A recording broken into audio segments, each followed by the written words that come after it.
Welcome. And yeah, some of you may know, some of you may have attended talks that Chief Gallagher has done in the past that the NCA has sponsored, has arranged, and they've been wonderful. Chief Gallagher has been fantastic about being more than willing to communicate with the community, to answer questions and all. So it occurred to me a little while ago that, well, we're all Zooming everything. How about we do a meeting with Chief Gallagher at a time when we might particularly be wanting to hear from him. And I'm just going to say briefly that having lived in the borough since 1987, during which time there never was a police chief. Some of you may know that, but we just didn't have one. And 3 years ago in May, Chief Gallagher was hired, and from my perspective and the perspective of the Civic Association, that's been a wonderful thing for this borough. So Chief Gallagher, I'm going to turn it over to you, and I'll let you say anything you choose to say about your background. I know it's extensive, so maybe just give us a brief rundown on where you were before you came to be with us here in Narberth. Sure. Okay. Well, thank you, Georgette. I appreciate the time, and Barb, I appreciate the time, and Kim, I appreciate the time. It's always an honor to speak to the Narberth Civic Association. I believe, if I'm not mistaken, this may be my third presentation. I think we did one in 2018. We did one in 2019. Last year, obviously, we know the circumstances, and now we're here for the virtual meeting. And you can, I'll be glad to come and speak to the group anytime you want. I'm always accessible. I always have an open door policy. I serve the taxpayers. I am an at-will employee for the Borough of Narberth. And my boss is you on the other line right now. That's who I answer to. Of course, in the structure, I answer to Mayor Andrea Deutsch. In the borough code for the Commonwealth of Pennsylvania, the police chief in a borough answers to the mayor of that borough. But in the end, I am held accountable by the taxpayer. I am supposed to be a good steward of financial responsibility for the taxpayer. I'm supposed to manage effectively a police department that is a 24/7 police department, albeit a small one, but one that is supposed to provide a full gamut of services to each individual member of the community. So with that in mind, I am pleased to be here. I'm honored to be here. Anytime that you want me back, I'll be glad to come here in any shape, form, or fashion. And with that in mind, if you ever need me for any reason, feel free to reach out to my office at any given moment. That could be anybody, emails, phone calls. I'll try to respond to you as soon as I possibly can. Again, my door is always open, and I always appreciate the partnership that our department has with this community. The things that we've done here for the past 3 years would not have been possible without being a community connected department. And that's exactly what we are. Just to go a little further. So as Georgette mentioned, in my background, I've been here now for 3 years. I was hired on April the 4th. It's hard to believe it was almost 3 years ago. And I was hired on April the 4th, and I didn't start here until May the 21st because I had to transition off of my previous job, which was in private industry, by the way. And I was having a little bit of correspondence back and forth with Georgette about that. And one of the things that was funny about that, when I was offered this job as the chief of police, as a former retired Philadelphia police captain who left at age 46, I went into private industry, and I was in safety and security for Kimmel Center Incorporated in downtown Philadelphia, serving as their director of safety and security and armed security as well, and also their crisis management coordinator. So it was a big job, a lot of responsibility, but I had to transition off because this was truly an opportunity for me, truly my passion. But it was funny when I got offered the job, I had to have a pretty candid conversation with Sean Metrick, and I let him know. I said, Sean, you do realize that I have to go get recertified as a police officer under the Municipal Police Officers Education and Training Certification format that's required for me to take the job. And he said, no, we understand, and we understand it's going to take a while, but nonetheless, you are our first choice. So to be quite frank, it was quite an honor, and I had to go up to Harrisburg and retest Now, my MPO number, my municipal police officer number, it's like a light switch. You always have it. It stays with you. And I retired from the Philadelphia Police Department on September 23rd, 2014. And that was after 25 and a half years. But I had to just get it turned back on. And I thought it was going to be almost as easy as turning a light switch, but it was not.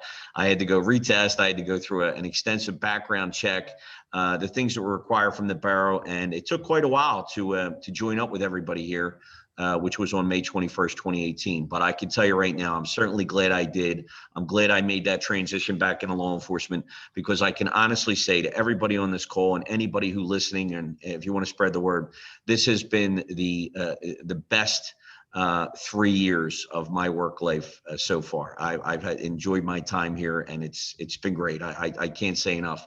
And to work with the officers that I work with every day, and the non-sworn employees, the school crossing guards and the parking controller, it's been a pleasure. It's been a real honor. And I can tell you that I feel very fortunate.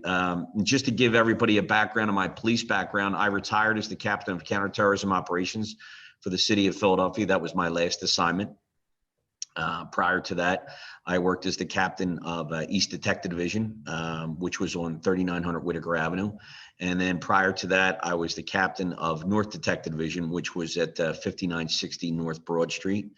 And before that, I was the captain of the 18th District at 55th and Pine, the captain of major crimes at 39th and Lancaster, and the captain of Northeast Detectives at Harbison and Levick in Northeast Philadelphia, and also the commanding officer of gun permits and tracking at 990 Spring Garden. So I had a 25-year career there. That was basically a snapshot view of what I did as a captain in 10 years. But I held the rank of lieutenant, I held the rank of sergeant, I held the rank of detective, and the rank of officer. So I worked in all 6 divisions of the city, 12 different assignments, 7 different commands, and I held 5 civil service ranks. So I had quite a career in Philadelphia. It was definitely the baseline, the boilerplate for what I needed when I was moving onward at age 46. But obviously retiring at age 46, you're much too young to retire, right? I'm only 52. So, we have a lot of work left in us. So there's no bigger honor to be in civil service. There's no bigger honor to be in police service, because it is such a noble profession. And it's always an honor to serve the public in any capacity, but to do it in the capacity that I'm doing it now for the past 3 years, it's just been an absolute, good fortune on my part. And I'm pleased to be here, and I hope to be here for many more years. And I'm going to keep trying as best as I can and put my best foot forward for everybody, as long as I'm here, right up until God will allow me, until I'm moving on. I can tell you, I will work as hard here as my last day here as I worked here on my first day. And that's a promise. But with that in mind, just before we get into question, I really do want to highlight some key stuff in the Narberth Police Department that I think would be beneficial for everybody to know. As everybody knows on this call, I use the Narberth newsletter as an opportunity to really communicate with the residents and the business owners and the visitors here in Narberth. And we have a great community. Some of the things that we've highlighted recently have been tremendous strides and milestones that we've reached in Narberth Borough. The one thing I like to mention recently was, for the first time that I've been here for 3 years, there was 0 crime reported to the Narberth Police Department in February of 2021. That is unprecedented. That is a huge mark of success for the borough. And now we usually average, based on our population of 4,300 plus people in our geographic area, 8 to 14 reportable crimes per month. And if you just allow me to explain for 1 minute what that means is, one of the things that I've been using the Narberth newsletter is to not only educate people, use it as an opportunity to let them know about what we're doing in the Narberth Police Department, but also to let them know about the administrative responsibilities and the administrative strides that we've made. For instance, the Pennsylvania Uniform Crime Reporting System is a database run by the Pennsylvania State Police for the Commonwealth of PA. And each municipality within the Commonwealth must report their crime statistics monthly. And it is very, very sensitive the database itself. The information must be submitted, the accurate way, or it will be rejected, or it will be followed up with phone calls. Now, we have a liaison that works with us from the Pennsylvania Uniform Crime Reporting System, and she's very helpful. But the one thing I can honestly say is that is an important part of policing, how you report crime. Now, fortunately for me, when I was in the Philadelphia Police Department as a detective sergeant a long time ago, I went through about 2 to 3 weeks of training with under uniform crime reporting and coding and classification. So I'm very familiar with it, and I would have to train detectives in proper coding for criminal reports. And that's what's very, very critical. It's very important that crime is reported the right way. You must be accurate when you report crime. So I'm very pleased to announce that since we've been doing this, and I do this directly as the administrator month to month, and I report this to the platform, and it's connected in our way to our record management system, which is Visual Alert, which is owned by Central Square Technologies, that the Borough of Narberth has error-free reporting for compared to other boroughs and villages and townships in the Commonwealth. We're not the only ones, but we are one of the few where we are error-free. And within that number, we average anywhere, as I might have stated before, 8 to 14 reportable jobs per month. So that is normally our average right there. But to see what I saw in February was absolutely unprecedented. So I can tell you that was on the heels of some real good, strong, noticeable trends from what I've seen doing year-to-date comparisons. So if everybody can see me, what I'd like to do is I'd like to show this report. Can everybody see this report? Georgette, can you see that? I see it. Barbara, can we spotlight it? Can we spotlight the chief and make it bigger? Let me see if I can do that. Yes. Ah, nice. There you go. So this is the report, and I'd like to share this with everybody, just to for everybody to get a glimpse of it. This report is submitted to our elected officials every month at the business meeting, which is the third Wednesday of each month. So within this report, we break down a lot of things. The offenses that are reported, we break down coverage hours by Lower Merion. We break down overtime hours, which were also have been on the decline for the past 4 months for police overtime. We break down auto accidents, complaints against police, and we break down information regarding personnel over here as well. The officers, the number of officers we have right now, and the number of non-sworn employees, which are school crossing guards, and the parking controller. And then it has me up here with the appointment date of May 21st, 2018. So this is the report that gets submitted every month. And we also track the mileage on our vehicles as well, and the total offenses of radio calls.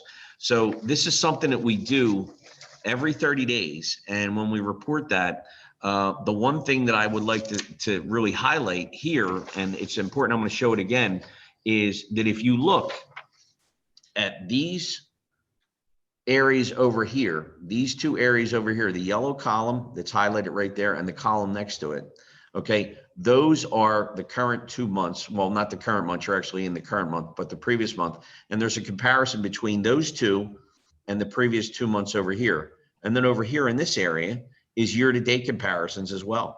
So we can draw comparisons and see trends based on the numbers, whether there's increases, decreases, hotspots, things that we want to look at. And over here are all the crime categories, your Part 1 offenses, your Part 2 offenses, and some other categories that are auxiliary as well that we feel are important to report to the Borough.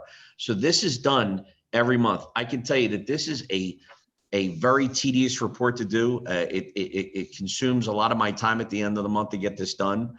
But I think it's very important that the Borough understand exactly what's going on and the performance that's being provided by their police department, because you're paying taxes for quality police service, and everybody deserves quality police service. And I believe that it's snapshot reports like this that will help people understand and help people see how hard the police officers and the department itself is working for them. So Don, for just a second, could you hold that right up to the screen? Because when it was right at the screen, people could, at least I could really see it. Get it closer, even closer to the screen. okay. Yeah, okay, cool. Oh, like, I just want to see all those zeros. That's great. Thank you. Yep. And you go there, that bottom part that you see, Georgette, Yeah. that bottom part denotes police activity, which is basically performance. So officers are responsible for, going out there and doing traffic enforcement, non-hazardous citations, hazardous citations, traffic warnings, non-traffic citations, parking enforcement.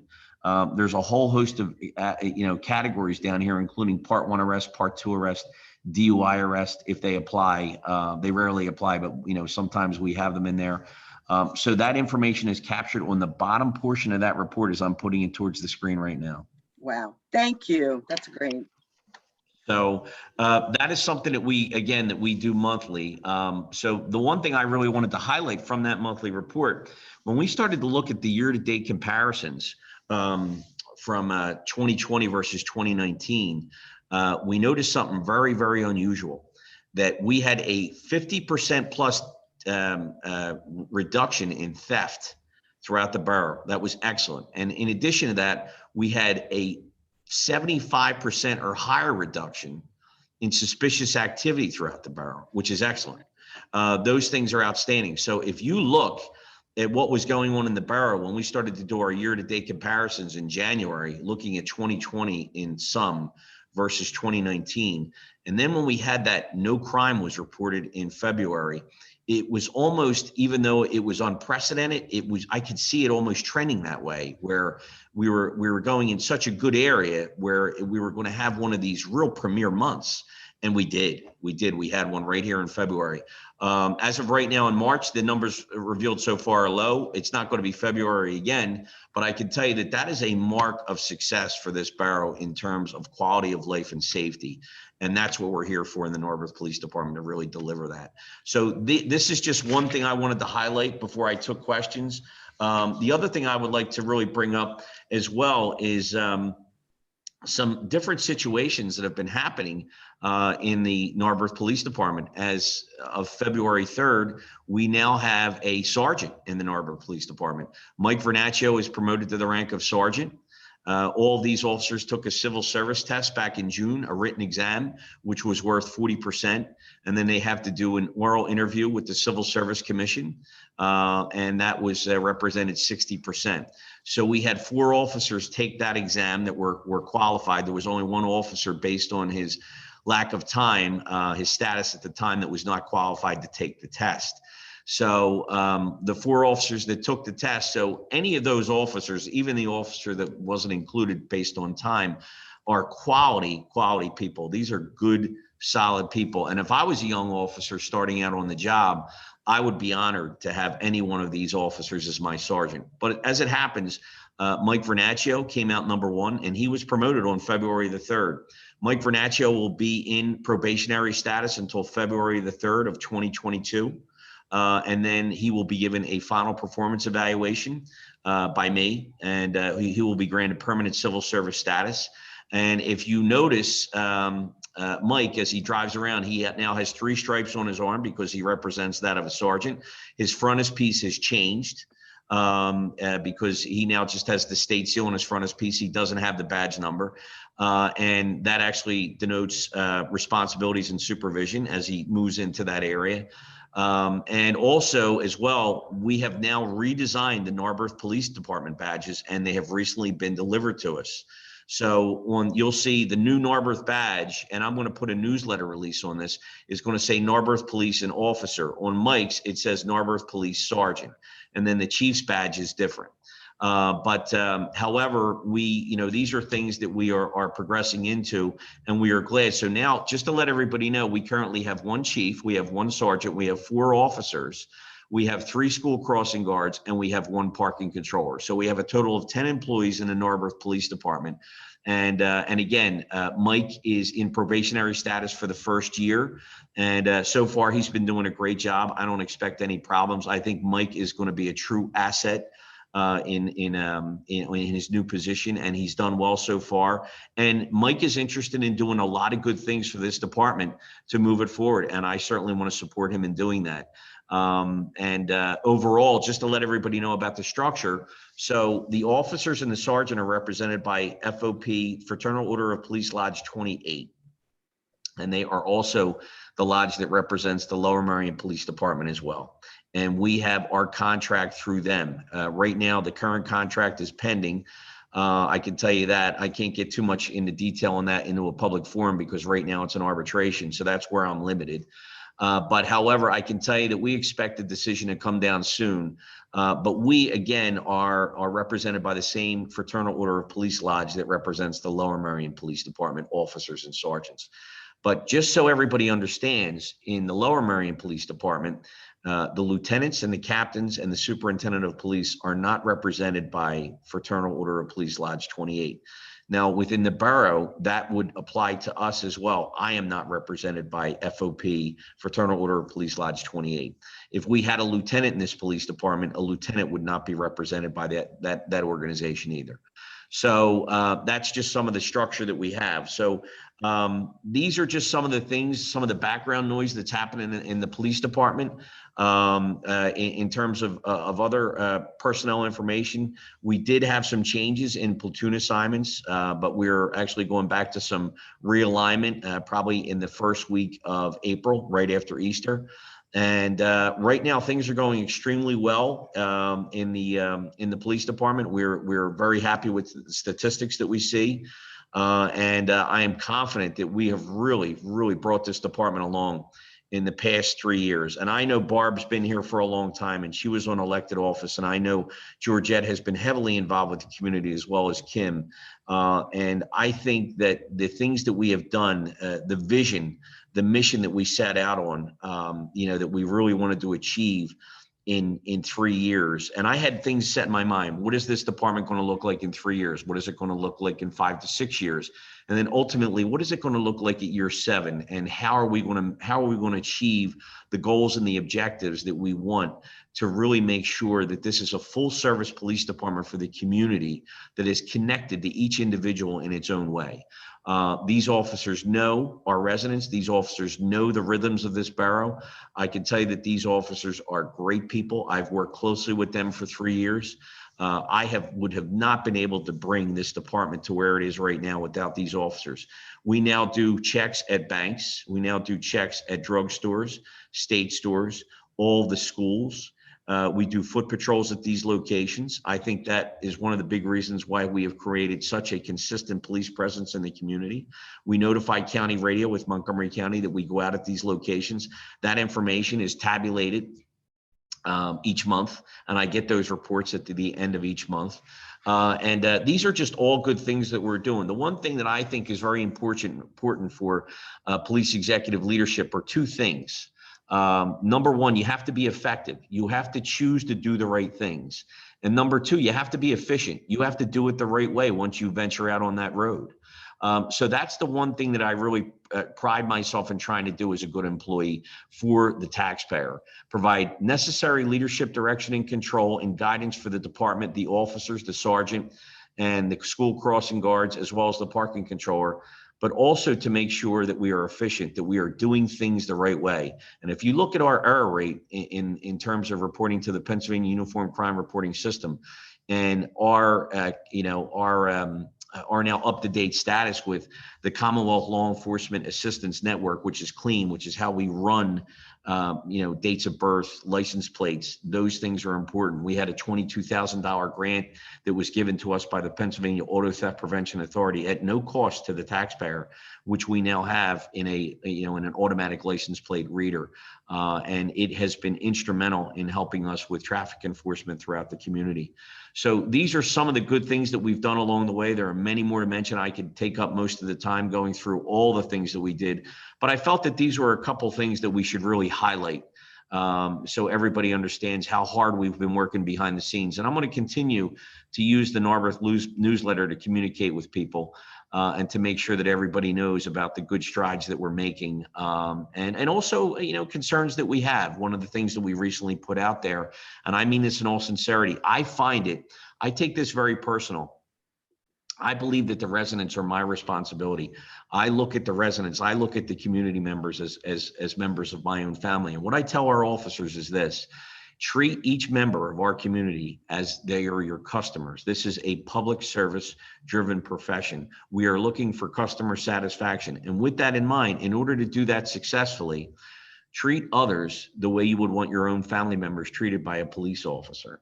It's a very simple concept. It's very easy to grasp that how you would want your family members treated by a police officer, whether it's in response to a crime in progress or an auto accident, it doesn't matter.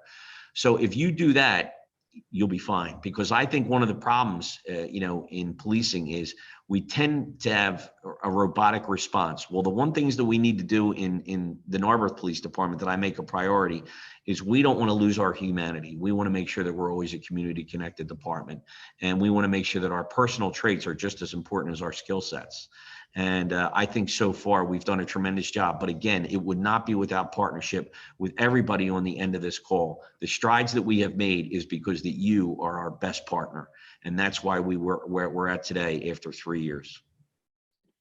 John, thank you so much. I know you have a couple questions that we submitted to you, and I'll probably have one other to mention. So why don't we move to that, and then we'll still have some time for people to submit questions through chat. Sure. Thank you. So Georgette, would you like me to go over the questions that I have now in front of me? If you would, please. Okay, great. Well, I have one question here, and this is a great question. This is one of my favorites. It was the first one that you submitted to me. People often ask us about the Lock for Life program. Okay, that is still in effect. We still have that. We can reach out to the officer that used to deal with it in the Lower Merion Police Department that used to provide assistance to us with that was Officer Frank McCormick. Frank is a great guy. I had a personal relationship with Frank. Frank, we'd like to congratulate him. He recently retired from the Lower Merion Police Department after many years, and he has installed many of the Lock for Life program locks that are actually in Narberth Borough. Frank has been instrumental, and we're certainly going to miss him. There is somebody that stepped up to take his place. His name escapes me now, but just to let everybody know, the Lock for Life program is still active in Narberth and in Lower Merion. So if you ever have any need for the Lock for Life program, please reach out to us directly at the Narberth Police Station, or you can reach out to me by email at any given time at jgallagher@narberthpa.gov. or contact us at 610-664-8160. My extension is 106. But when I saw this question, I think, Georgette, that is a very important question. And the reason it's important is because one of the big areas of our population is that of senior citizens. Well, that's what Lock for Life is designed for. As a police department, we really want to protect everybody, but we focus in on our children and we focus in on our senior citizens because we have an obligation to make sure that they're safe. So this Lock for Life program is instrumental in doing that. And just to explain it, it gives us access to those codes. If there's a medical emergency or they need medical assistance and we are locked outside, that we will have access to that property to get in there and help those in need. And it is a life-saving program. It helps us, it helps the Lower Merion Police Department, and it also helps the medical responders, Narberth Ambulance. So that's definitely a great question. Thank you. The next question is from Nancy and Tom. I know Nancy and Tom. I've stopped by at their house at 231 Conway many times. They are both good people, and I've gotten to know Tom very well. These are great questions as well. The first one is, how does the borough enforce parking ordinance with regard to expired inspections, disabled vehicles, and vehicles that haven't moved in several months? Well, to kind of keep them mutually exclusive, just to let you know, that's more of a police officer area. That's not a parking controller area. We would look at those as abandoned auto investigations. So we go out there and we investigate them as abandoned autos with our directive. We have a police directive that covers abandoned autos. So if we have an auto that meets the abandoned auto criteria, let's say it's an expired inspection, the registration plate's bad, it's a disabled vehicle, the tires are flat, maybe it's been there for several months and it's got snow on it, or there's leaves underneath the tires. There could be a whole host of moving parts to that reported abandoned car. We'll come out there, we'll investigate that abandoned car, and if it meets the criteria according to our policy, what we do is we take an abandoned auto sticker and we put that in a conspicuous place, usually on one of the windshields on the car. And that person will also get hit with a certified letter to let them know that that car has been deemed as abandoned. And we are going to tow that car away if it is not moved or if it's not addressed in the things that are expired, whether that's the registration plate, the inspection, the flat tires, and overall appearance of the vehicle, could have windows knocked out. I think one of the problems that communities often ignore are abandoned cars. We like it when you report abandoned cars to us, because when you have abandoned cars in any given community, it doesn't matter whether it's a township or a borough, that is an indication of blight. That is an indication of poor quality of life. We do not want that in Narberth. So we are going to come out there and we're going to investigate those things on an as-needed basis, case-by-case basis. You contact me at that number. You can always call 911 about an abandoned car. You can call 911 for any reason. As a matter of fact, we can kind of parlay or dovetail into this section.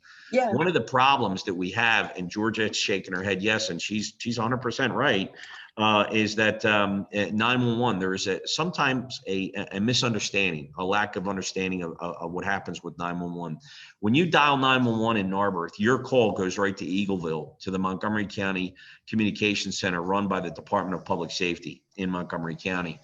And that is given a priority number. They will prioritize that call. The call taker will take that in and the dispatcher will give it out. So for instance, if you call in about an abandoned auto and at the same time someone is calling in about a theft in progress, well, the theft in progress will take priority. The abandoned auto will fall down the scale in less than priority. But however, all calls should go through the 911 system because they're all recorded within that 911 system. So it doesn't matter whether it's emergency or a non-emergency. If you call 911, the dispatcher has the training, the background to know how to dispatch those calls. So it's very important that people understand that 911 is your service as a taxpayer. 911 is there for you. It is there for you to use for any given reason in terms of police service. If you have a question about police service, if you want to report an emergency or a non-emergency to the Narberth Police Department, dial 911. And here's some of the reasons why. Number one, even though we are a 24/7 police department, 365 days a year, there are times when we have the Lower Merion Police Department cover us. And when we do that, they have to go through the 911 system, because if you contact us at the Narberth Police Station, we may not be there. Even if we are there, we're on patrol. We have the officer on duty on patrol. And 911 is the best way to get police service fast. And that's the one thing that I think is important as we start to talk about that. And we're talking about abandoned autos, but you can use 911 for anything. If you have a question and it's regarding police service, or you need police service, again, whether it's an emergency or a non-emergency, please use 911 and we will respond promptly. So back to the question a little bit about abandoned autos. I know we dovetailed into the 911 situation there, Georgette. Yeah, that's fine. So, but back to that is an abandoned auto criteria that Tom and Nancy sent to me. And if I'm not mistaken, I don't know if Tom and Nancy are on the line, but we did respond to an issue involving a suspected abandoned auto at that corner. I believe it was at Stewart and Conway.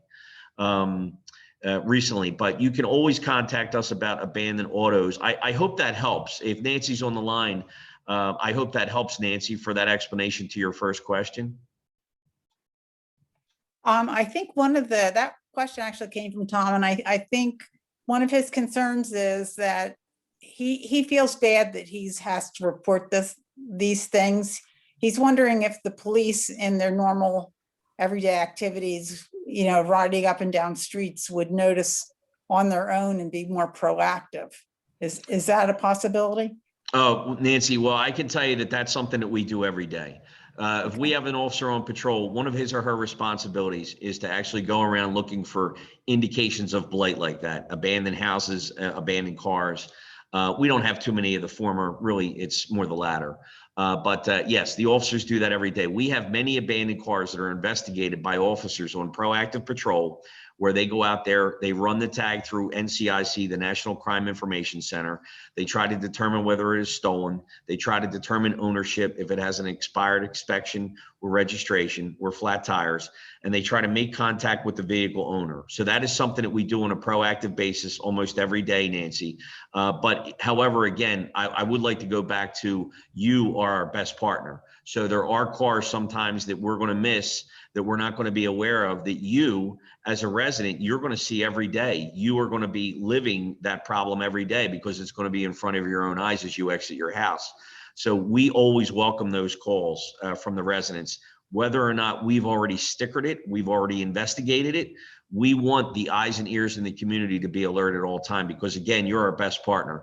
The eyes and ears of the community help serve us so we can better serve you. So it doesn't matter whether we've investigated or not. If you feel that you must call about that car, regardless of the reason, please contact us and we'll come out there and investigate it. And if it meets the abandoned auto criteria, then we'll take the appropriate action according to our policy. If it does not, then we'll certainly let the call taker, the reporting party know. We will always provide follow-up to the reporting party and let that resident know what the investigation has revealed. We can't necessarily reveal owner information, but we can let that resident know and circle back to you, Nancy, Tom, or whoever calls for that matter, letting them know we investigated that vehicle and this is what we found. It does meet the abandonment criteria, or it does not. There may be some other pieces of miscellaneous information that we'll be able to provide, but it's always good to keep those things in mind, that again, even though we're doing it proactively, we need your help as well, because that's how we're going to work together in the community to keep it, crime-free and the quality of life, as much crime-free as possible, and the quality of life to the levels that it's maintained at now. So does that help, Nancy? It does. And I know one of Tom's other concerns was, excuse me, during the snowstorms, there was a car parked on the side of the street that shouldn't be parked on after a snowstorm. And Sure. it was, it just kind of sat there and nobody did anything. Yeah. And he feels bad that, sometimes he feels like he's the bad guy reporting this stuff all the time. He's wondering, actually he was wondering if it was so obvious that this car was just kind of sitting there and the snow wasn't shoveled and all this other stuff, because the owner's not in the area, and the person who it has responsibility, we think anyway, has not been doing things. Sure. He was just wondering if somebody could, like I said, be a little bit more proactive, but. Yeah, and that's fine, Nancy. There's nothing wrong with that, and that is certainly not a unreasonable expectation. We will certainly try our best. We'll continue to try our best. There's always room for improvement in any police department. As much success as we've had in the past 3 years, there's going to be room for more success, and that may be one of the areas where we're going to have to do a little bit more work. And I appreciate you actually bringing that to my attention. But nonetheless, again, if you want to call 911 at any given time, feel free to do so. When it comes to abandoned cars, just to let you know, if you feel that it isn't not an emergency and you don't want to dial 911, we understand that as well. If you want to reach directly out to the police department, Tom in the past has actually submitted a work order through the borough for that, and that's a great way to get in contact with us too about an abandoned auto. We will, Michelle Carroll will forward that work order over to me, Nancy, and we will investigate accordingly. Okay, thank you. Before we're finished with the 9/11, I just have two questions that kind of came in. One is a chat and one right before the meeting, and they're both related to 9/11. One is, so I'll give you them both, Chief. One is, does it ever happen that you call 9/11 and you just don't get anybody, that nobody answers? And what's a reasonable amount of time? What can one expect when you've called 9/11 in terms of response time? Well, those are great questions, outstanding questions that got forwarded to you, Georgette. Number one, we do hear that question. Is there a possibility that if someone dials 911, that no one's going to pick up? I can emphatically say no, N-O. Someone will pick up that call. There is a responsibility at the Montgomery County Communications Center that call must be answered in a timely fashion. That it cannot excessively ring. Okay. Listen, Tom Sullivan, who was the director for the Department of Public Safety at Montgomery County Communications, he was outstanding. I mean, he really set up a great boilerplate, a great template for communications for police in Montgomery County. Tom, I believe, I understand, is recently retired or about to retire, and he was truly an asset for us in the borough and the county for that matter. But the answer again, Georgette, is NO. They will pick that. They will pick that phone up. Regarding That was for me. That was Ryan, from is that, Ryan, yeah. Ryan, Yeah, yeah. no, The answer is no. They have to pick because- that call up. It happened to me. I dialed 911 back on June 3rd when we had that storm, and it went to a busy signal. It did. Yeah. Well, the only thing that I could think of outside the box on that one, Ryan, that if Montgomery County Communications went down, Lower Merion would take over with their Hytera system for communications for police in the region. You could not get through for an hour. An hour? Okay, well, that I'll definitely follow up with that, because that's a concern for me as the chief of police, to hear that people can't get in touch with the 911 system, because that is critical infrastructure. Mike Vernaccio finally came later in the day, around 3, to my building Okay. for a call I put in. Yeah. Yeah. But something needs to be looked at on that. Ryan, I couldn't agree more, and I'm glad you're bringing that to my attention. Otherwise, I wouldn't have known about it.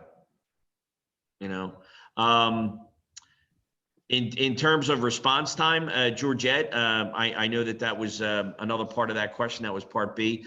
Our response time in the borough is excellent. When we have a police officer on duty, our response time can be as quick as less than 1 minute. Wow. You know, we are, that's the one thing that we pride ourselves on in the borough, is not only our police omnipresence, that we consistently maintaining a uniform police presence in the borough, but our response time. Our response times in the borough are excellent. I can also add that for Lower Merion Police Department as well. When we are covered by the Lower Merion Police Department in the absence of a Narberth police officer, usually car 22 or 24 will respond. Well, their areas of assignment in Lower Merion Township are right on the border of Narberth Borough, and they have responsibilities to go inside and patrol and respond to radio calls as needed. And I can tell you that their response time is good too, as well as that of Narberth Ambulance. Narberth Ambulance response time is excellent. I know the chief of the Narberth Ambulance Company is also the chief of police for Radnor, and I can tell you that they're, you know, he runs a tight ship, and I know their response time is excellent as well. And there's great personnel that work there too. So Chris Flanagan has a great crew over at that location in medical services. Right. But that's actually pretty much it for that. Anything else, Georgette, about the 911 system? Oh, okay. Kimberly's got a question regarding reporting abandonment of cars. Do the owners know who reported it? No, we do not release that information to the owner, the vehicle owner of an abandoned auto, if it's reported by a resident or a business owner or a visitor, unless that person wants it to be known for some reason. Now, we haven't really bumped into that, but no, we do not reveal that information. We take the onus on ourselves that we have gotten the contact by the resident, and we take the investigation from there. So when somebody says who called, we do not reveal that information. Now, Georgette, on another note, there is often an indication that many times the people kind of figure out who called, and I'll tell you, and I'll give you an example. We had one car that was over on the side of about around Sabine Avenue, Price Avenue, one of those streets over there on Sabine or Price. And the person that had the abandoned auto was actually confronted by the resident and said, hey, you know, when are you going to move this car? Or when are you going to get this inspected? When are you going to get it registered properly? All the normal questions you could imagine, right, for an abandoned car, as they started to see it deteriorate right in front of their faces. It had flat tires, an open trunk. You know, the person started to address who they felt seen going back and forth to the car at some point in time, who was the owner. Well, once that person wasn't getting anywhere, what did they do? They dialed 911 and they reported the abandoned auto to the Narberth Police Department. We went out there and we investigated that car, and that person had already kind of put 2 and 2 together and figured out that it was probably most likely the person that had confronted them directly about the abandoned auto. But no, as a course of policy, no, we do not do that. Great, good to know. Thank you. And now, do you have other questions from us? I'm trying to remember. Yes, I do have one more from Nancy and Tom. Right. That was submitted to me from email, and that question reads as follows. It says, what types of crime does Narberth have? Who is committing the crimes? That's a key question. And is there anything that can be done about it? Well, number one, the one thing I would like to add overall is there's 2 primary concerns with police that we have as police officers in this community. Number one is theft. Okay. We see a lot of theft in the community, theft from auto. When we see theft from auto, there's one thing that we always find. We always find an unlocked door. We never have found one smashed window here in the borough.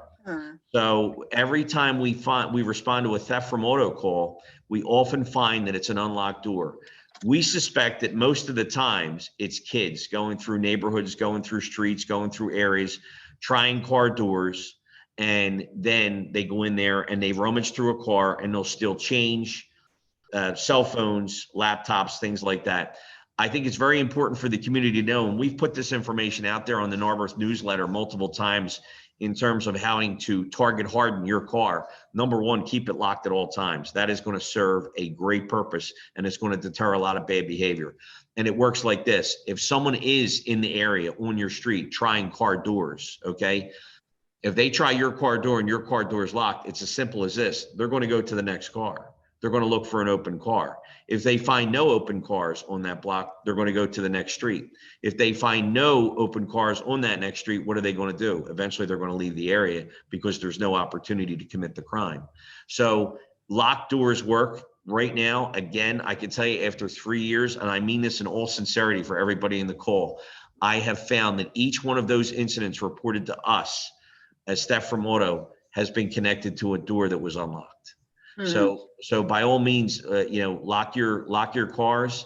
Not that it's a big problem for us, but you should lock your cars and always lock your doors for general safety of that of you and your family and your possessions anyway. However, one of the issues that I see within this question is really what types of crime does Narberth have? That's the most important part. So one of the biggest parts of that question, one of the biggest crimes that I've seen that we have here is in fact theft. Some of them was theft of packages. Amazon, DHL, Federal Express, UPS would make deliveries. Sometimes they would leave those packages on the front steps, on the front porch, and somebody wouldn't be home for a while. Well, it was a crime of opportunity. Someone's going to come by and they steal those packages. What I think is great about the community is we have a lot of people that have alarm systems that are connected to video surveillance systems on their front door. We have been able to solve some of those issues with that technology. And also too, being conscientious neighbors. People have reported that to 911 when they see others take those packages. I can tell you that the response that we've had from the community and the information and the way we attack that problem, we have not seen that lately. We have not seen theft of packages lately. Now, I also contributed to another factor. I think it's the virus factor. Everybody's working from home. Everybody's home. So when somebody knocks on the door, they're taking in the packages. When somebody is, and even if that person's not home, there's generally more other people in the area now because everybody's doing a work from home procedure. So you have your population increasing during the day. And I think that has deterred bad behavior as well. And I think that's certainly a factor. So that's one of the problems we have. The other problem that we have is theft. Not only identity theft, but fraud. All right. Sometimes you hear about a lot of these scams. I was dealing with one tonight where someone calls you and they contact you, namely an elderly resident, and they say, listen, we have a warrant for your arrest. Unless you go to the local CVS or the local Rite Aid or the local Giant and you get this number of gift cards to this store and come back and give me the key codes from the back, then those officers are going to come to your house and they're going to arrest you. That is a scam. It is a complete scam. And it happens almost every day in this borough. And the people that do it are evil. They usually target a lot of senior citizens. and it's just an evil thing to do. That is one of the big, that's not necessarily that successful in terms of fraud. We do have it on a case-by-case basis where some people do go out to the stores, unfortunately, and they get those gift cards and they go back and they contact that phone number and they give the codes off the back of those cards to people. It's unfortunate it does happen, but it doesn't happen with great frequency. Most people know to just hang up. Most people know to ignore that call because it is a scam. But one of the other things that we deal with routinely is fraud, identity theft, compromised identity. These things are important to us as a community, and as a police department, it's important to us as well. So we investigate them. Just to let everybody know, we do have a cooperation agreement with the Lower Merion Police Department.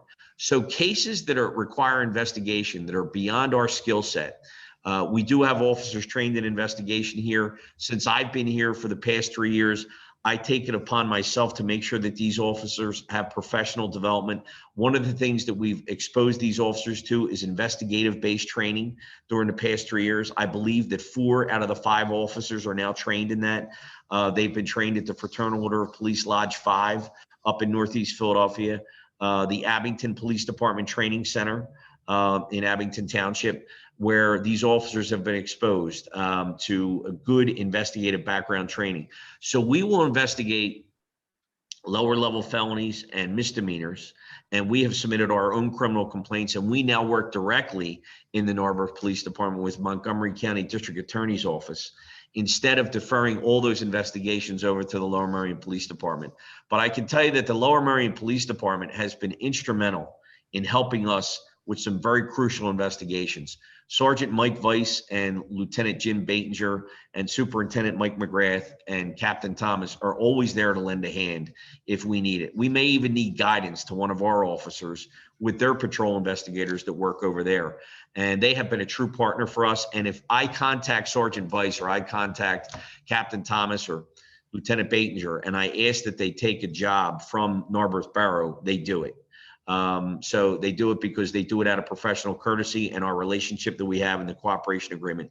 And they know that they have the infrastructure and the resources and the personnel to handle things maybe a little bit different than we would. Now, my background is in investigations and detectives from the Philadelphia Police Department at multiple ranks, that of detective sergeant, and detective captain. But I realize that there's certain restrictions that we have in the borough as a small police department that will sometimes only have 1 officer on patrol, and then mostly 2 at different times. We have to defer some of those investigations to Lower Merion. So those are just some of the good, I think, the good talk as we unpack that category and that question to kind of explore and about who's committing the crimes. The one thing I mentioned earlier is theft from auto. That seems to be juveniles in a lot of regards. Other people that are taking packages, which again, we haven't seen in a while, that's a crime of opportunity. But the best part of this question, I think, is the end. Is there anything that can be done about it? The answer is yes. Dial 911. And I know we're back to the 911 situation, but when you dial 911, we need to get out there and respond as quickly as possible. So that the quicker that you hit that phone, is the quicker we will be there, the quicker we will respond, and we will take the appropriate action. But the good news is this: our crime is low, knock on wood, in Narberth, and we aim to keep it that way. And we're going to keep working hard. And I think one of the reasons that our crime is low is 2 things. These officers have really taken a proactive approach to maintaining a strong presence in the community. All right. And I think the other is the log signing, where the visibility has been raised exponentially. And the officers themselves, I know that was the 2, but I would like to add, the officers themselves, they have their own moral compass. The one thing I want to talk about real quick is these officers, and I can certainly answer as many questions as you want and stay here as long as you want. But these officers have a real moral compass. They are stakeholders in the community. They see themselves as having skin in the game every day when they report to work. So they treat this borough as if they were patrolling their own community. That's how dedicated they are. That's how loyal they are to the borough. And I have seen that personally during the past 3 years. And I'm sure each one of you have seen that in your own way as well. So we have changed the dynamic here in the Narberth Police Department. I am confident that I can say with all sincerity that what you, Georgette and Kim and Barbara, have seen, and many others, Jim and Mary and Tom and Nancy and John McAllister, anybody who's on the call, the one thing I'm confident in saying is this is not the same police department that you had 3.5 to 4 years ago. That it is much different. And I'll give you an example of that real quick. There is a police detective that lives on the South Side, and he is a police detective in the city of Philadelphia. He's a friend of mine. I've known him for a long time. He's lived in the borough for a few years now, and he knows a lot of the residents that live on the South Side of the borough. And he says that they have even approached him and say, wow, we can really notice the difference. We can notice the difference. Now, this is without my friend soliciting that or giving or offering information that him and I are friends, that we know each other and known each other for a long, long time, almost 20 years, in fact. And I've actually supervised this detective when I was a police captain and a police lieutenant on the job, and he's an outstanding investigator and employee. And he has offered that information to me, unsolicited, by the way, who in turn has gotten that information from residents on the South Side, and he has never shared that him and I have a personal relationship whatsoever. So that was basically, unguarded information that kind of came out impromptu and spread to him, and he shared that with me. So it's stories like that I get back that really give me reinforcement that we are doing the right things at the right time for the right reasons. And again, Absolutely. I really feel that we have really brought this department forward. And again, it's not our department, it is your department. We work for you. John, real quick, there were two things that we thought of that people would probably be interested in hearing. So I'm just going to give you them both for anyone who wants to stick around because it is 8 o'clock. Yeah, sure. Mask ordinance, just Yes. a quick update on how that's being enforced, how that's going. And also, what should people do if they see a traffic violation, like running a stop sign? Is there anything you can do? Okay, absolutely. There's no doubt about that. Georgette, we can get into that, and I'll stay here as long as you want to satisfy the questions of concern to the public. So regarding the mask ordinance, that's ordinance 1027. That was enacted on October the 21st, and I think it took effect the next day on Thursday, October the 22nd. So we have entries in that we record any complaints about the masking ordinance, the requirement to wear face coverings, in our record management system. And as a matter of fact, I can tell you that I deal with it often enough where I know the code off the top of my head. It's 2640. So that is a reportable code. And by the way, it's coded as all other ordinances, and that code is 2640. I think one of the best things about this masking ordinance is really what the elected officials, what it was designed to do, which is really, and I'll draw parallels with the disciplinary code in any organization, including a police department. It's designed not to punish, but designed to bring people back into the fold. It's designed not to hurt, but it's designed to help. And I think that the mayor, I can tell you right now, she has the best intentions. I've worked with her so closely for the past 3 years. Andrea wears her heart. Mayor Deutsch wears her heart on her sleeve, and she certainly has the best intentions. And I can tell you that the elected officials with this, the one thing that I think is crucial, Georgette, and to anybody to ask the question, is to really understand the ordinance itself.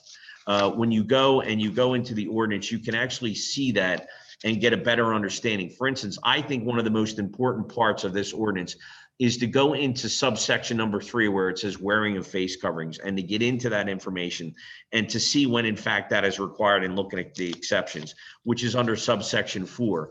And then that goes a long way. So and I'll give you an example here's an example of some of the pros and cons regarding the mask ordinance.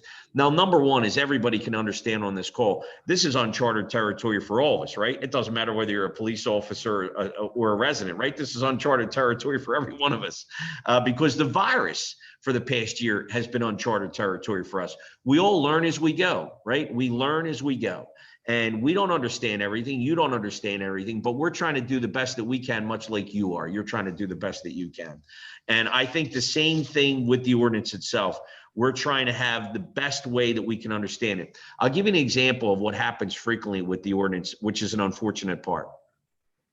Sometimes you'll have someone contact 911 and say, listen, I'm in the downtown area of Narberth, and these individuals that I've just seen are not masking, and they're in the downtown area with me. Well, what happens is once we respond, number one, that person right away will tell the call taker in Montgomery County Communications that they don't want to meet with the police, that they don't want to cooperate with the police, that they don't want to tell anything to the police, and they don't want to be in a position where they're going to have to point the individuals out.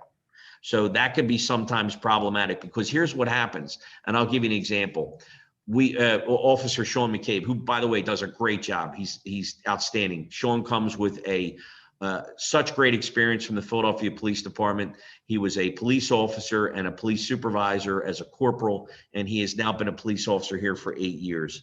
Sean's an outstanding officer, much like all the officers. He responded recently to a call where a female caller got in contact with Montgomery County Communications, and she was upset, and she said that there was people that were on mask, and we responded. And then she starts getting upset with Sean. So because Sean comes up in his car and he's unmasked, so we had to take the time to educate her, Sean did, and say, listen, according to our borough ordinance, it's not required if you are driving a car. So we take the time to educate people. And then, you know, he starts talking to her and goes, okay, can you point the people out? Well, no, they left the area. And that's just sometimes the circumstances, right? People are walking through and they leave. But we try to respond as expeditiously as we possibly can. And just to let everybody know, there is a first warning system based into the ordinance. And that's where it's important. Some of the questions I get are these.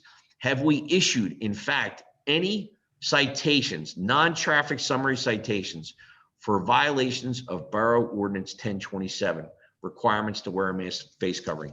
The answer is no. The reason is because once we have given in those circumstances where we have gone out there on location and we've reminded people and said, listen, we have a masking ordinance, Ordinance 1027, you're required to wear a face mask, they put it on. So the conversation usually stops right there. Or somebody may say, I have a medical condition. Well, that's within the ordinance, you know. Or we may know individuals. For instance, I talk plainly about our officers. Our officers are trained critical intervention, crisis intervention specialists, CIS. And sometimes there's people that are on the autism spectrum. They don't respond well to wearing the mask. Others are okay with it, but we found that as well through our trials. That, you know, sometimes they just don't want to wear the mask. Well, you know, we have to make sure that those things are handled tactfully. We have to make sure that those handled the right way. Our officers are trained in that, crisis intervention specialists, which handles those areas, and we mitigate that in other ways. But overall, I'll give you another example, Georgette. Recently, we did come close to issuing an ordinance, a violation of the ordinance. It was down at Narberth Playground, and I'll tell you what happened. Excuse me? Somebody might be unmuted. I heard that Okay. too. I don't know who that is. So I'm sorry. So Georgette, we were recently down in Narberth Playground, and one of the officers had to respond down there for another reason. So he starts proactively going through the park and telling the kids, you have to mask. There's a mask ordinance, Ordinance 1027. You have to wear a mask. So most of the kids started, you know, most of the children were down there on skateboards or playing in the park or going over to the playground, did it, right? They started to mask up. And we always have masks in our supply in our cars too. If they don't have a mask, we offer the mask to the individual. Now, if they don't take now think about all of the fail safes that are built into the ordinance. Not only are we going there giving you a first warning, right? We're also asking you if you have a mask at your disposal. And if you don't, we give you one.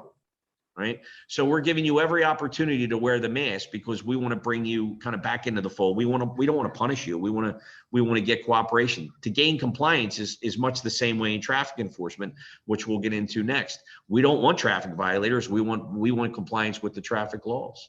So what happens at that point in time with this instance in particular, as an example, one kid did not want to wear it. And Sean knew that there was no other mitigating factors. It was Officer Sean McCabe, and he did a great job. And he had to have a one-on-one with the kid where he pulled him aside and said, listen, there's a mask ordinance. I've given you the warning. I've offered you a mask, if you don't have one. My only other option after this is to give you a citation. And you're going to get a citation if you fail to comply. Well, at that point in time, what did he do? He complied. So these are some of the situations that we have, but all of these are documented and how they're resolved in our record management system, Visual Alert. All the officers have to enter this information, and then I make sure that those reports are coded 2640. So these are some of the things that we have in terms of documentation regarding the ordinance. But my recommendation to everybody is to really try to understand the nature of the ordinance itself. I have it in front of me, Ordinance 1027. And again, to really get into those subsections and realize that there's certain limitations that are involved with that ordinance. And there's certain things that you can do and you can't do. I'm always a can do guy, by the way. I like to see what we can do. But there are a lot of exceptions built into it, and it's by design, because there are a lot of things that are guided by the Centers for Disease Control, according to their guidelines as well. And this ordinance is closely matched with that. I think it is very fair, and I want to give people an example. When you talk about enforcement and fines for the violations itself, if it's an individual, if we have to go to citation, the fine is $15. If you go to a business or a person responsible for a business, the fine after first offense is $50. I feel that's very reasonable. I feel that the prices are pretty reasonable. Again, I'm going to go back to what I said earlier. Looking at the fine of $15 for an individual and looking at the fine of $50 for a business, I don't see it as designed to hurt. I see it as designed to gain compliance. And so far, I can tell you, and this is what I would like to do, use this opportunity to thank people in the community, because when my officers have gone and have confronted people about the masking ordinance, they cooperate. And that's a mark of success for us. That's So, great. That's good to hear. So Georgette, and I know there's exceptions to the rules, and the mayor and I have talked about some of those exceptions, and she has made valid points, but there's certain frameworks where we have to operate within the ordinance itself, within the law. There are restrictions to police. So sometimes managing expectations of others is one of the biggest challenges in policing. It really is.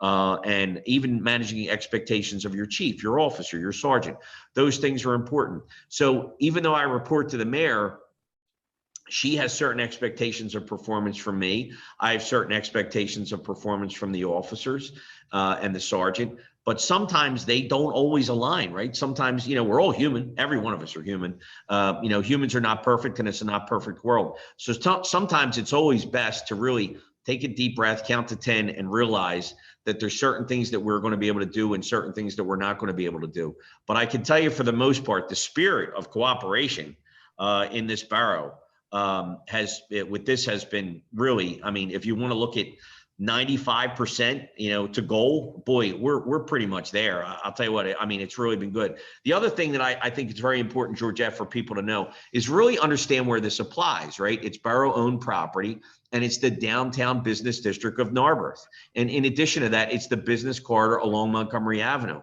But if you were walking down Sabine Avenue, if you were walking down Price Avenue, if you were walking down North Essex in the 4 and 500 block, the 4 and 500 block of Dudley, or any other given location throughout the borough, on North Wynwood Road, in other areas on the south side, the mask ordinance is not in effect. It does not affect those areas. This is primarily listed where it does affect, and I think it's very fair. I think it's written very fairly. I've delved into this multiple times, but overall, I recommend that people understand the spirit of the ordinance, and I recommend that people understand some of the subsections I think were important to really help the understanding. And overall, we don't understand right now all the ramifications of the virus. The one thing I can honestly say, as also I serve as the emergency management coordinator, we meet once a month, and we met once a week from all the way from March 12th up until midsummer, this past summer of 2020, where we looked at emergency management preparedness, and it was really focused in on the virus. The one thing I could say is we get updates constantly from the watch desk at Montgomery County Communications. In addition to that, we always bring in Narberth Ambulance, a representative, Matt Scanlon, who's been a true partner for us and gives us updates. And we meet together now once a month. We used to meet again once a week. But the one thing I can say is that our numbers are low because, the vulnerable people We are trying to protect them. The good news for us as a community, where we see, unfortunately, a lot of the deaths that Narberth Ambulance has seen in response to calls, is in congregate care facilities, right? If you look at the Pennsylvania.gov, that website, if you look at the Centers for Disease Control, that's always a topic of conversation, right? They always talk about the congregate care facilities, the nursing homes, the assisted living communities, sometimes even over 55 communities. They talk about these areas as being, areas of the vulnerable. We don't have any of those areas in Narberth. We don't have any nursing homes. We don't have any over 55 communities. And we have no congregate care assisted rehabilitation facilities where people stay overnight. We don't have those things.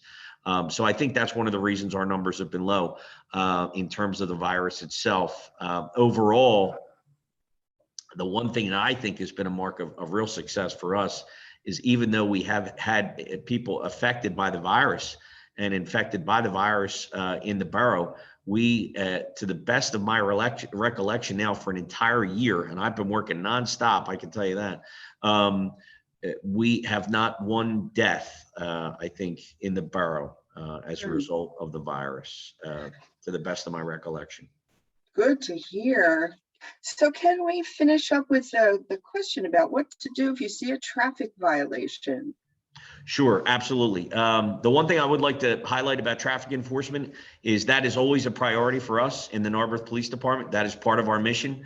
The officers know that. I think traffic enforcement has slowed down by police agencies throughout the country as a result of the virus, because there was a certain concern, worry about infecting officers in small departments like the borough and then wiping out other officers. And basically you wouldn't have a police department at that point. So I think there was a lot of police leadership across the country that was telling officers to take a dial back from close contact with the public and to try to only, do traffic enforcement on an as needed basis, whether it was speeding, going through a red light, or going through a stop sign. That we were trying to dial back to limit our exposure to the public, but that ended up turning to be a bad byproduct, right? Like, in other words, you had more speeders, more people going through stop signs, more people going through red lights. That became a public safety issue in and of itself. You don't want auto accidents to, increase. You don't want, pedestrians to get hit by cars, children, senior citizens. That creates a whole host of concerns in and of itself. So we are now back on track. As a matter of fact, if you look at all the traffic enforcement categories combined, and that's the one thing I really would like to talk to Georgette as we finish with the traffic enforcement category, because I think that that's really important for our community. Traffic safety is important for our community in Narberth. This is the one thing I would like to add. Lower Merion Police Department did a study about their traffic violators. What they found is that over 75% of their violations were from people that did not live within their township, that it was outsiders committing violations in their townships, whether it was a stop sign they went through or a red light that they went through, or speeding, careless driving. Well, I take that a step further for Narberth. If it's 75% for Lower Merion Township, then that means it's 95% for Narberth. And the reason is, not only are we dealing with the same situation that Lower Merion may be dealing with, most of the violators that we have come from where? Lower Merion, because Lower Merion surrounds Narberth Borough. So our numbers in terms of violators come from outside Narberth's jurisdiction is even increased exponentially, because most of our offenders are from Gladwin, Bala-Cynwyd, Bryn Mawr, Ardmore, Merion Station, Penn Valley. Those are all Lower Merion jurisdictions, wards within Lower Merion Township. That's what we see. I read those tickets every day. I sign off on them. That's what I see. Very rarely do I see a Narberth resident warranting a ticket for going through a red light or a stop sign. Most of the times it's outside offenders. Don't get me wrong. If it was a Narberth resident, we would certainly take the appropriate action. We're not giving a double standard of enforcement, I can tell you that. But we have three categories in traffic enforcement, so everybody understands. There is traffic citations hazardous, which means careless driving, speeding, going through a red light, going the wrong way on a one-way street, or going through a stop sign. Then there's non-hazardous citations, which means uninspected vehicles, no inspected vehicles, unregistered vehicles. Those things are non-hazardous. And then we have traffic citation warnings where we give a warning to people for some of those things. So if you look at those three things combined, we have increased by 24% in February of 2021 versus January of 2021. And we're going to continue to improve in on that. Now, one of the things people have a concern about is what happens if they see a traffic violation and they want to report it to police. Yes. If you can get a tag number, that will help us a great deal. If you can wait on location until a police officer arrives after you dial 911 and we can get your information, remember this, that we can file a traffic citation to that recipient, okay, on not every time, but on a case-by-case basis, as long as we have the cooperation from the witness on location, where we get that person's information and we can show that that person is willing to help us present that case at 925 Montgomery Avenue at District Court. We can get that done. We can handle that. So my best advice for anybody that sees a violation, dial 911 and we'll respond. In addition to that, the other thing I recommend, Georgette, about traffic enforcement is this. If you have noticed a problem location, whether it be the corridor along North Wynwood, whether it be the corridor along Haverford Avenue, okay, the corridor along Sabine Avenue, whether it's the red light at Haverford and North Narberth Avenue, whether it's the stop sign at Narberth Park and Windsor Avenue, or any of the stop signs along the Windsor Avenue corridor, if you feel that there is a problem, or have you seen an increase in any of those given areas, it could be speeding, it could be any of those other things that we mentioned, red lights or stop signs, feel free to contact us directly. You can always send me an email and we'll come out and we'll do proactive enforcement at those locations as provided by you. We will go out there and we will keep an eye on those intersections and we will sit. I'll give you an example. We recently had a lot of complaints about the 200 block of Sabine. Those residents up there are very conscientious about the kids that are at Sabine Park and the children that are over at Wonder Spring, the early learning center, the daycare center. So we have positioned ourselves in the 200 block of Sabine quite frequently as of lately. And we were concerned about people going the wrong way after they traveled up Sabine Avenue and they went over North Essex Avenue into the 200 block, which is one way the opposite way. And we were also concerned about people coming off of Montgomery Avenue and speeding down the 200 block of Sabine, even though it was the right way towards North Essex. If you go there on any given day, you'll see that there is a lot of activity involving children on that 200 block of Sabine. So recently, they got together, the residents of the 200 block of Sabine, and they have voiced their concerns, and the elected officials have taken that seriously, and we have taken that seriously, and we have been out there a lot. So that's the one thing I really want to recommend, Georgette, that you bring up this question for someone else. If you give us a location and you're concerned about that location, we're going to go out there and we're going to investigate further. We're going to spend time there. We're going to see what we can do to start to mitigate some of your concerns, to start to enforce traffic and make sure that people in that community at that location have a peace of mind and they can see noticeable improvement. So we'll do the best that we can for you if you want to contact us directly.